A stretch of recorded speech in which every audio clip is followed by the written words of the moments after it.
Kami dari Jakarta membawa air dan tanah yang secara khusus kemarin diambil oleh ibu-ibu dari kampung Akuarium di Jakarta Utara. Membawa harapan bahwa kota baru yang akan dibangun ini, yang nantinya akan menjadi ibu kota, bisa mengedepankan dan memprioritaskan manfaat bagi rakyat kebanyakan. Sebagaimana masyarakat di kampung Akuarium yang dahulunya mereka tersingkirkan, termarginalkan, kemudian sekarang mereka digaris depankan dan mendapatkan fasilitas. Ini pesan bahwa Republik ini dihadirkan untuk melindungi setiap tumpah darah dan dihadirkan untuk menghadirkan keadilan sosial bagi rakyat Indonesia. Harapan itulah yang dititipkan lewat tanah ini. Semoga di kota yang dibangun ini, yang nanti menjadi ibu kota, akan bisa menghadirkan pesan utama dan pertama atas pendirian Republik ini, yaitu menghadirkan keadilan sosial bagi seluruh rakyat Indonesia. Baik. Mungkin untuk pemindahan dari ibu kota dari Jakarta ke Nusantara sendiri, untuk Bapak itu Jadi gini, bagi kami di Jakarta ini harus dipandang sebagai peluang untuk semakin mempercepat pembangunan di Jakarta sebagai salah satu kota global dunia. Kota global dunia yang setara dengan kota-kota global lainnya. Jakarta adalah megapolitan terbesar di belahan selatan bumi. Dan ini harus dijadikan sebagai kesempatan mempercepat.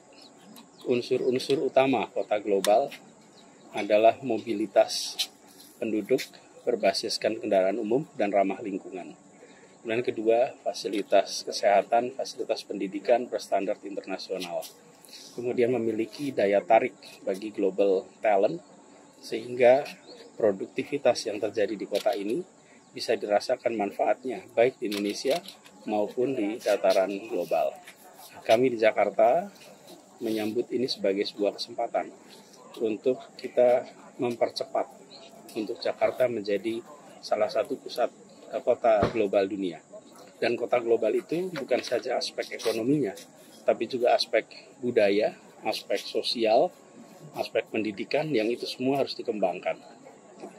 Ya, ada pepatah menyatakan bila sebuah usaha dikerjakan dengan tulus, maka setengah laba telah diperoleh. Dan hari ini kita lihat bahwa mimpi besar bangsa dan negara ini untuk mempunyai ibu kota baru di luar Jakarta itu bukan hari ini. Sudah dimulai dari pendiri bangsa ini, founder-fathers kita, Bapak Presiden Insinyur Soekarno, yang dari awal ingin memindahkan ibu kota negara di Palangkaraya di Kalimantan, Pulau Borneo ini. Tetapi itu tidak bisa terlaksana. Dan hari ini kita bersyukur bahwa di bawah pemerintahan Bapak Joko Widodo ini dapat terlaksana. Dan kita lihat bahwa hadirnya seluruh gubernur untuk membawa tanah dan air sebagai wujud bahwa persatuan dan kesatuan negara Republik Indonesia untuk mempunyai semangat untuk berpindahnya ibu kota negara menuju Kalimantan dapat dilaksanakan dengan baik karena berbagai dukungan, baik sebagai dukungan politik, sosial, budaya, semua terdukung dengan baik. Karena itu, apa yang dilakukan hari ini menjadi sejarah baru bagi bangsa Indonesia untuk mampu mempunyai keberanian dalam melangkah yang tidak ragu lagi untuk mempunyai ibu kota negara yang baru. Dan juga bahwa bagi Nusa Tenggara Timur ini sesuatu yang sangat baik karena kami lihat bahwa pemerataan ekonomi itu dapat dilakukan sehingga ibu kota baru yang akan ada ini memberikan pertumbuhan baru bagi kawasan baik di Kalimantan, Sulawesi, Nusa Tenggara Barat, Nusa Tenggara Timur, bahkan Papua.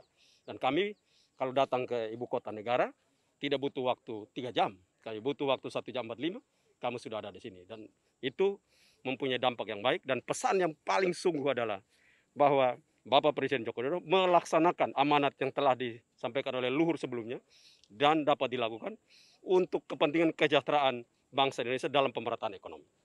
Ya, saya sebagai Gubernur Kaltim sangat terharu dan sangat sekalian bangga. Seterusnya terima kasih sebuah acara kenegaraan Negara Kesatuan Republik Indonesia yang pada hari ini seluruh gubernur, seluruh daerah kumpul dan menyatukan tanah-tanah yang ada di seluruh wilayah Indonesia ini. Jadi ini sebuah sejarah yang menurut saya mungkin tidak ada di dunia. Baru kali ini terjadi di Republik Indonesia, khususnya yang ada di Kalimantan Timur, di tempat ibu kota Nusantara ini. Ya, yang saya pahami bahwa Presiden Jokowi sangat memiliki sebuah terobosan yang luar biasa. Sebuah terobosan di mana beliau mewujudkan 3 cita-cita pemimpin bangsa ini. 2 sudah meninggal, 1 belum meninggal. 2 itu meninggal adalah Bapak Presiden Soekarno, mau memindahkan ibu kota tahun 57 ke Kalimantan Tengah, Palangkaraya. Kemudian Pak Presiden Soeharto juga ingin memindahkan tapi di Jonggol. Tidak jadi. Kemudian juga Bapak Presiden SBY juga akan memindahkan itu ke Jonggol Selatan. Artinya beliau memiliki sebuah, tidak tahu saya namanya, saya tidak bisa gambarkan, tapi saya kira ini adalah sebuah wujud ya, pemimpin bangsa kita yang luar biasa. Tadi Pak mungkin belum terjawab harapan dari masyarakat Kaltim sendiri Pak. Kalau masyarakat Kaltim itu keberadaan di sini aja sudah menepikan suatu kebanggaan dan kebahagiaan. Jadi yang lain-lainnya itu kita sudah tidak memikirkan lagi. Tapi saya kira tadi akan berdampak luas dari segi pemerataan dan keadilan pembangunan di seluruh Nusantara ini. Karena kalau kita dari garis silang begini, maka ibu kota ini berada di titik silang itu. Jadi dampak semuanya apakah itu ekonomi, pembangunan, dan segala kesejahteraan masyarakat akan mengikutinya secara otomatis. Ya. Iya, ini kan peristiwa bersejarah ya. Dalam sejarah Republik ada pemindahan ibu kota negara yang dari nol, kira-kira begitu. Bukan dari kota existing, dari kolonial, kemudian jadi ibu kota negara yang silih bergantikan dalam sejarah kita. Ini dari nol hasil kajiannya, tentulah harus mendapatkan blessing, kira-kira gitu ya, atau restu lahir batin dari seluruh Republik NKRI. Makanya kan diwakili oleh 34 gubernur membawa air tanah ke titik nol ini. Kalau Jawa Barat, air suci tanah-tanah yang istimewa datang dari 27 daerah, kan ada 27 kota kabupaten kan.